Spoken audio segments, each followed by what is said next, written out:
Compressibility, mobility and density of gases की बात करते हैं जी। गैसेस की ये तीन हमारे पास प्रॉपर्टीज हैं, उनको डिस्कस करते हैं जी। सबसे पहले तो लिखा हुआ है कंप्रेसिबिलिटी। जैसे कंप्रेसिबिलिटी के नाम से ही हमें पता चल रहा है जी, किसी चीज को हमने क्या करना है, प्रेस करना है। ठीक है, प्रेस, प्रेस का जैसे वर्ड है, तो हम किसी चीज पे प्रेशर लगाने की कोशिश कर रहे हैं। अब यहाँ पर हम देख रहे हैं जी, हमारे पास जो गैस के मॉलिक्यूल्स हैं, इस वाले सिलेंडर में हम देख रहे हैं, ये हमारे पास एक बर्तन है, या हम सिलेंडर कह सकते हैं इसको, गैस सिलेंडर, जिसके अंदर हमने गैस जो है वो क्या रखी हुई है जी, बंद करके रखी हुई है। और उसके ऊपर क्या रखा हुआ है जी, एक पिस्टन ऐसी चीज है जिसकी मदद से गैस जो है वो बाहर नहीं मूव कर रही। तो अब क्या करते हैं जी, यहाँ पर हमने सिर्फ एक बाट रखा हुआ ऊपर, यानी कि एक ही वजन रखा हुआ है। अब जैसे ही हम क्या करते हैं, दो रख देते हैं, तो इसका वजन बढ़ गया। जैसे ही वजन बढ़ा, तो अब इसको क्या करने की कोशिश कर रहे हैं जी, हम प्रेस कर रहे हैं, यानी कि ये नीचे की तरफ प्रेस होता जा रहा है। तो हम इसको कह सकते हैं कि हम क्या कर रहे हैं, इसको कंप्रेस करने की कोशिश कर रहे हैं। और ज्यादा वेट बढ़ा देंगे तो क्या होगा जी, हमारे पास ये और ज्यादा जो है वो कंप्रेस होती जाएगी। ऐसा क्यों हो रहा है जी, कि हमारे पास जैसे जैसे हम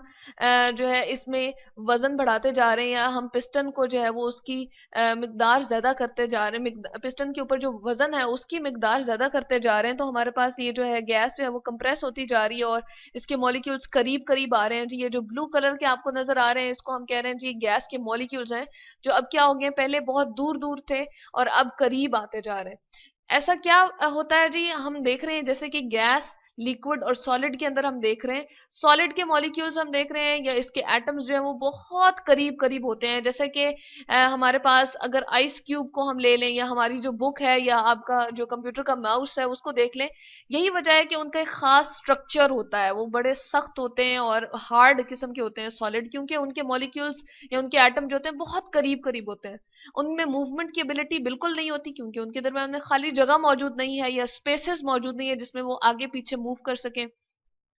लिक्विड को अगर हम देखते हैं तो क्या होता है जी, उसके दरम्यान में थोड़ी सी ज्यादा स्पेस आ जाती है एज कंपेयर टू सॉलिड के। तो हम कह सकते हैं कि इसके अंदर हरकत की जो कुव्वत है वो ज्यादा हो गई है। और हरकत की कुव्वत को हम क्या कहते हैं जी, यहाँ पर हम लिख सकते हैं काइनेटिक एनर्जी। ठीक है, तो यहाँ पर हम लिख देते हैं हरकत की कुव्वत को जी, काइनेटिक एनर्जी। ठीक है, यानी कि ऐसी कुव्वत है, मूव करने की जो कुव्वत है उसको हमने कह दिया, हरकत करने की कुव्वत को काइनेटिक एनर्जी कह दी थी। तो यहाँ पर लिक्विड के अंदर वो क्या होती है जी, ज्यादा होती है एज कम्पेयर टू सॉलिड, क्योंकि उनके दरमियान में जगह खाली मौजूद है, स्पेस मौजूद है, जिसमें मॉलिक्यूल्स आगे पीछे to and fro motion vibrate कर सकते हैं, आगे पीछे जो है वो मूव कर सकते हैं। टू एंड फ्रो मोशन को जी वाइब्रेट करना हम कहते हैं। अब गैसेस की तरफ जैसे ही हम जाते हैं, तो उनकी तरफ और ज्यादा, उनके दरमियान मॉलिक्यूल्स के दरमियान डिस्टेंस ज्यादा होता है, स्पेस ज्यादा होगी, तो वो आगे पीछे और लेफ्ट और राइट जहां उनका जो है वो रैंडम मूवमेंट हो सकती है, वो जहां उनको स्पेस अवेलेबल होगी वहां ये एरोज आपको शो कर रहे हैं कि मूव कर सकती हैं। अब इनके अंदर काइनेटिक एनर्जी और भी ज्यादा हो जाती है। तो इस केस में हमें क्या पता चला, यहां से तो हमने एक काइनेटिक एनर्जी की बात की, लेकिन काइनेटिक एनर्जी के अलावा अगर हम बात करें जी उनकी स्पेसेस की, तो उनके दरमियान में खाली जगह जो है वो मौजूद है, जिसमें अगर हम वजन उनके ऊपर बढ़ाएं, यानी कि प्रेस उनको करें, तो मॉलिक्यूल्स जो है वो इस दरमियान वाली जगहों में जो है वो मौजूद आ सकते हैं। जैसे ये मॉलिक्यूल यहाँ मूव कर जाए, जैसे हम कहें कि ये वाला मॉलिक्यूल जो है वो यहाँ आ जाए, इसी तरह से ये वाला इसके दरमियान में आ जाए, ये जो है वो यहाँ मौजूद हो जाए, तो इनके दरमियान में जो खाली जगह मौजूद है उसमें मॉलिक्यूल जो है वो आने की कोशिश करें, और यहाँ पर हम देख रहे हैं कि कितने करीब आ गए। तो इसको हम कह सकते हैं कि कंप्रेसिबिलिटी हो जाती है उनमें, किस तरह से जी, कि हम देखते हैं कि उनके दरमियान में खाली जगह या स्पेसेस मौजूद हैं, जिसमें एक मॉलिक्यूल जो है वो दूसरी जगह, दूसरी स्पेस में आराम से जो है वो प्रेस होने के बाद आ जाता है, मौजूद होता है। और हम कहते हैं कि उनकी हालत जो है वो अब तब्दील हो गई है, क्योंकि उनके दरम्यान में स्पेसेस मौजूद थी तो वो कंप्रेस हो गई हैं। मोबिलिटी की बात की, जैसे ही हमने काइनेटिक एनर्जी की बात की थी कि गैसेस के अंदर काइनेटिक एनर्जी बहुत ज्यादा है, तो वो क्या करती हैं जी, अपनी हायर कॉन्सेंट्रेशन से लोअर कॉन्सेंट्रेशन की तरफ बहुत आसानी से मूव कर जाती हैं। जैसे कि इस वाले अगर हम फिगर में देखें, हम कहते हैं कि ये हमारे पास जो है वो एक ऐसी फिगर है जिसमें हम देख रहे हैं कि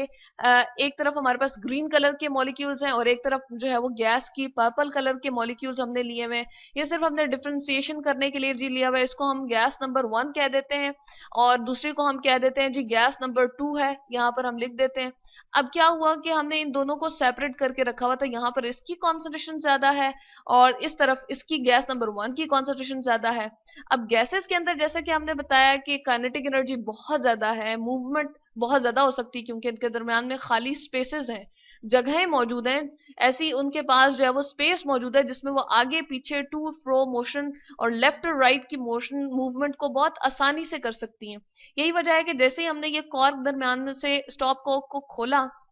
तो क्या होगा, ग्रीन वाली गैस दूसरे वाले चैम्बर में चली जाएगी और पर्पल वाली जो है वो इस वाले में आ जाएगी। तो ये हमने कहा कि गैस नंबर 1 जो है वो गैस नंबर 2 की तरफ चली गई उस वाले चैम्बर में, और गैस नंबर 2 जो है वो अपनी हायर कॉन्सेंट्रेशन से लो कॉन्सेंट्रेशन की तरफ क्या हो गई जी, मूव कर गई। तो इसको हम कहते हैं मोबिलिटी जो है वो इनकी ज्यादा है। डेंसिटी की अगर हम बात करें, डेंसिटी का यहाँ पर जी मैं फॉर्मूला लिख देती हूँ, और डेंसिटी का हमारे पास क्या फार्मूला होता है जी, डी से हम इसको रिप्रेजेंट करते हैं नॉर्मली, लेकिन हम यहाँ पर पूरा लिख देते हैं डेंसिटी, यानी कि कितना जो हमारे पास है उसकी कसाफत क्या है, ये वो थिक कितनी है हमारे पास चीज। गैस के मॉलिक्यूल्स जो है वो दूर दूर है एक दूसरे से, उनके दरमियान में बहुत ज्यादा जगह मौजूद है। तो हम कहते हैं डेंसिटी का फॉर्मूला जो है वो मैस पर यूनिट वॉल्यूम कहते हैं जी, वॉल्यूम। ठीक है, वॉल्यूम क्या है, वो वाली स्पेस या वो वाली जगह जो गैस ऑक्यूपाई कर रही होती है उसको हम वॉल्यूम कहते हैं। जैसे एक कमरा हमने ले लिया, एक छोटा सा क्यूब ले लिया जिसके अंदर हमने गैस को रखा हुआ जी, और इसके अंदर अगर हम मेजर करते हैं कि कितनी वो जगह घेर रही है, जैसे गैस जो है वो उसके दरम्यान में बहुत ज्यादा स्पेसेस होते हैं तो वो बहुत ज्यादा जगह घेरेगी, तो उसको हम कहते हैं कि ये ज्यादा स्पेस को ऑक्यूपाई कर रही है। तो वॉल्यूम जब जो है वो ज्यादा है तो उसकी डेंसिटी क्या होगी जी, वो कम होगी। यहां पर हमने कह दिया कि ये इन दोनों का आपस में इनवर्स रिलेशनशिप है, यानी कि उल्टा रिलेशनशिप है। अगर वॉल्यूम बढ़ेगा तो ये चीज क्या हो जाएगी जी, लेस हो जाएगी। हम यहाँ पर लिख देते हैं, अगर वॉल्यूम जो है वो मोर हो यानी कि ज्यादा हो जाए तो हमारे पास डेंसिटी कम हो जाएगी, यानी कि उसकी कसाफत हम कह सकते हैं कम हो जाएगी, यानी कि वो हमारे पास जो है वो गैस क्या होगी, वो हल्की होगी, यानी कि इतना ज्यादा जो है वो हम कह सकते हैं कि वो भारी नहीं होगी। तो इसको हम हल्का या भारी के उसमें समझ सकते हैं कि यही वजह है कि वो बहुत ज्यादा लेस वेट होती हैं, यानी कि उनके जो है मैस जो है वो क्या होता है कि हम कहते हैं जैसे ही वॉल्यूम ज्यादा है तो डेंसिटी उनकी कम हो गई है और मैस भी उनका जो है वो कम होता है, यानी कि वो हल्की होती हैं। और गैसेस इसीलिए यही वजह है कि आराम से एक जगह से दूसरी जगह मूव कर जाती हैं, उनकी डेंसिटी जो है वो क्या होती है जी, कम होती है। लेकिन अगर लिक्विड की हम बात करें तो उनके मॉलिक्यूल जो है वो थोड़े थोड़े करीब हो गए हैं, उनका वॉल्यूम जो है वो क्या होता है जी, कम हो जाता है, यानी कि वो लेस स्पेस को ऑक्यूपाई करेंगे, उनके दरमियान में जगहें जो है वो क्या हो गई हैं जी, कम हो गई हैं। इसी वजह उनका वॉल्यूम कम हो गया तो डेंसिटी उनकी बढ़ जाएगी। यही बात अगर सॉलिड की करें तो सॉलिड की जो डेंसिटी है वो सबसे ज्यादा है, वो भारी होती है। यही वजह है कि अगर हम माउस को देखें या अपने कंप्यूटर के जो माउस है उसको देखें या बुक को देखें तो वो भारी हमें लगेंगी, जबकि गैस जो हमारे कमरे में आसपास मौजूद है वो हमें बिल्कुल महसूस नहीं होगी कि उसका कोई वजन है, कि हमें महसूस हो रहा होगा कि हाँ यहाँ पर गैस मौजूद है। वो बिल्कुल अपने वजन में बिल्कुल हल्की सी होती है।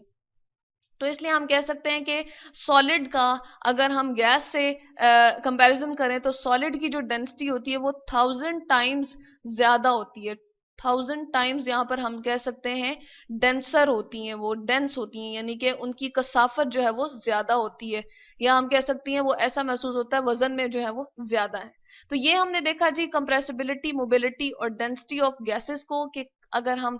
कंप्रेस करना चाहें गैस के मॉलिक्यूल्स को तो वो इजीली हो सकता है क्योंकि उनके दरमियान में खाली जगह मौजूद है, और मॉलिक्यूल्स जो है वो शिफ्ट हो जाते हैं उन स्पेसेस में जो कि उनके दरमियान में पहले से मौजूद थी। जैसे जैसे हम उनका वजन उनके ऊपर जो है वो पिस्टन ये जो हमने रखा हुआ था उसको हम क्या करते जाएंगे, कंप्रेस करते जाएंगे, उनके ऊपर प्रेशर लगाते जाएंगे तो वो कंप्रेस हो जाएंगी। और अगर हम मोबिलिटी की बात करें तो उनके अंदर काइनेटिक एनर्जी चूंकि बहुत ज्यादा है, सॉलिड और लिक्विड के मुकाबले से भी बहुत ज्यादा है काइनेटिक एनर्जी, हरकत करने की कुवत, तो इसलिए वो आसानी से मूव कर जाती हैं। और डेंसिटी की बात करें तो इनकी डेंसिटी सबसे कम है, यानी कि वजन में ये बहुत हल्की है, भारी नहीं है। जबकि सॉलिड को देखें तो वो 1000 टाइम्स डेंसर है क्योंकि वो लेस वॉल्यूम को ऑक्यूपाई करते हैं, उनकी जो है खास किस्म की शेप होती है, जबकि हमारे पास जो गैसेस होती हैं वो पूरे के पूरे कमरे को जो है वो ऑक्यूपाई कर लेती हैं, ज्यादा जगह को घेरती हैं, इसलिए वॉल्यूम ज्यादा होता है तो उनकी डेंसिटी जो है वो कम होती है। तो ये है जी compressibility, mobility and density of gases.